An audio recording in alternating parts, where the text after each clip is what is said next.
The things you think about determine the quality of your mind, Stoic philosopher and Roman Emperor Marcus Aurelius wrote in Meditations, considered one of the greatest spiritual works ever written. Your soul takes on the color of your thoughts. Our mind is perhaps one of the greatest assets we have, spawning the creativity and ingenuity behind nearly all of man's creations.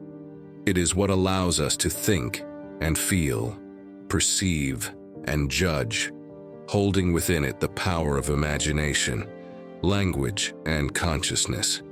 But our mind can also be one of our greatest enemies, a battlefield where some of the fiercest wars are waged. How then are we to protect ourselves from getting caught in the crossfire?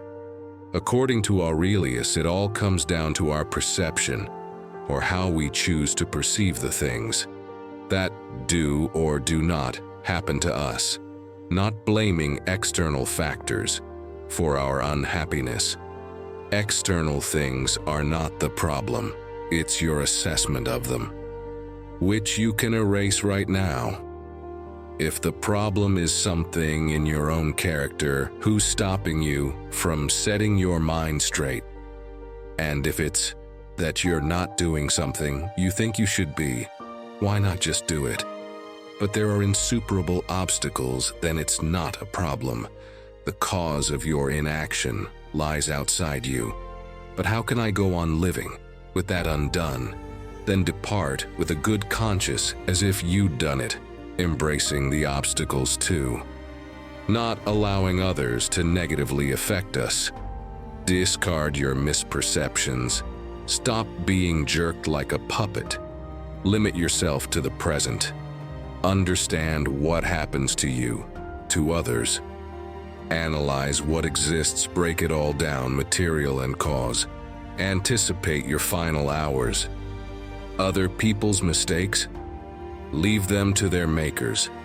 Taking control of how we perceive things. It's all in how you perceive it. You're in control. You can dispense with misperception at will, like rounding the point. Serenity, total calm, safe anchorage. This applies to every circumstance. Number 1, everywhere at each moment you have the option. Number 2, to accept this event with humility. Number 3, to treat this person as he should be treated. Number 4, to approach this thought with care so that nothing irrational creeps in. Why is it so hard when things go against you? If it's imposed by nature, accept it gladly and stop fighting it. And if not, work out what your own nature requires and aim at that, even if it brings you no glory. None of us is forbidden to pursue our own good. Don't let your imagination be crushed by life as a whole. Don't try to picture everything bad. That could possibly happen.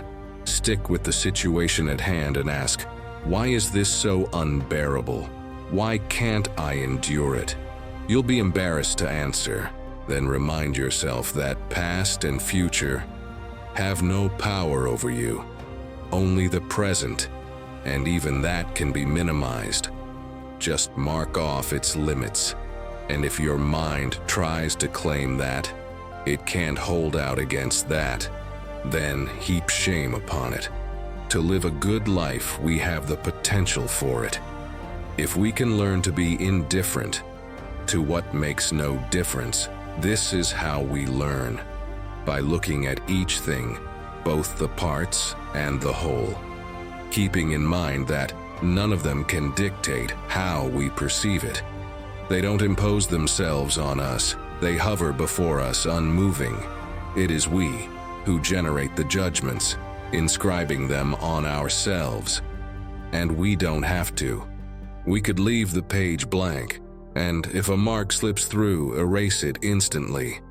If you can cut yourself, your mind free of what other people do and say, of what you've said or done, of the things that you're afraid will happen, the impositions of the body, that contains you and the breath within.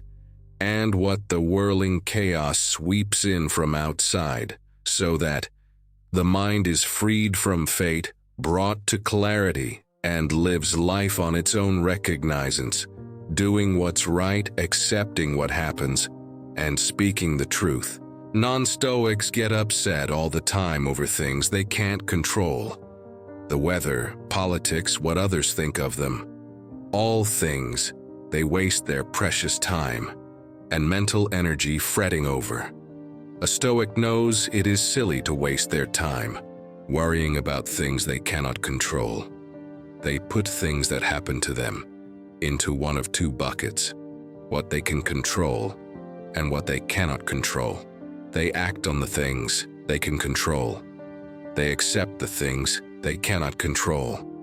People who don't practice Stoicism get easily surprised, especially by the behavior of others. "I can't believe they did that," is something you will frequently hear from the non-Stoic. But a Stoic prepares themselves for the bad behavior of others. Why? Because they know that it is natural for people to behave badly. That is what people do, all the time, every single day. And Stoics never allow themselves to get upset over things that occur frequently and naturally. Someone who isn't a Stoic will panic when things go wrong. Things tend to catch them off guard.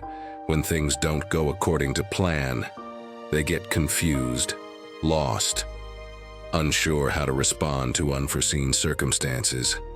But a Stoic remains calm when things go sideways.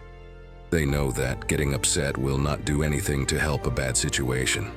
So they remain at ease, accept things as they are, and get to work on a solution.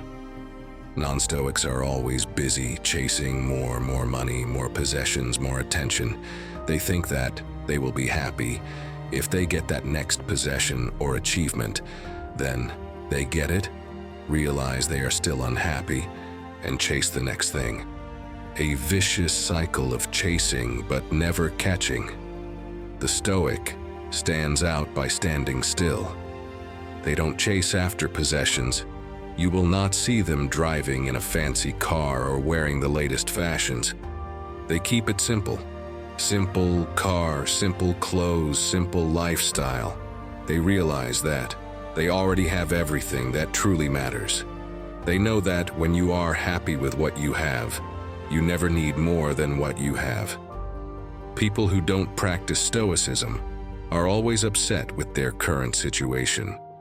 They think the weather is too hot or too cold. They get upset when traffic is moving too slow, or when the store is out of something they wanted to buy. Every small first world problem turns into a crisis that they feel sorry for themselves over. The Stoic, on the other hand, accepts things exactly as they are. They know there is no possible way things could be different than they are at this very moment. Why get upset over it? The weather is what the weather is. The traffic is moving the way it is moving. They put their focus on how they can influence the future and accept the present moment just as it is. Most people talk more than they listen. In a conversation, they will be the ones who talk over the other person, or they are bursting at the seams for the next nanosecond pause to blurt out what they have to say. Or they simply dominate the conversation, never giving their conversation partner a chance to speak. But Stoics hold conversations differently.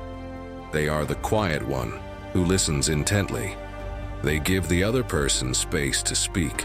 They know that by speaking they will not learn anything new. They can only learn by listening. The typical person fears death. They don't want to talk about it, they don't want to think about it. The specter of their own death hangs over them, and they refuse to face the fact they will die. But a Stoic actually thinks about their own death. They take time to reflect upon their mortality and the fact that they will one day die. It sounds depressing, but actually it is inspiring. Stoics know that reflecting on their own death helps them to appreciate their life that much more. You can spot a Stoic from a mile away.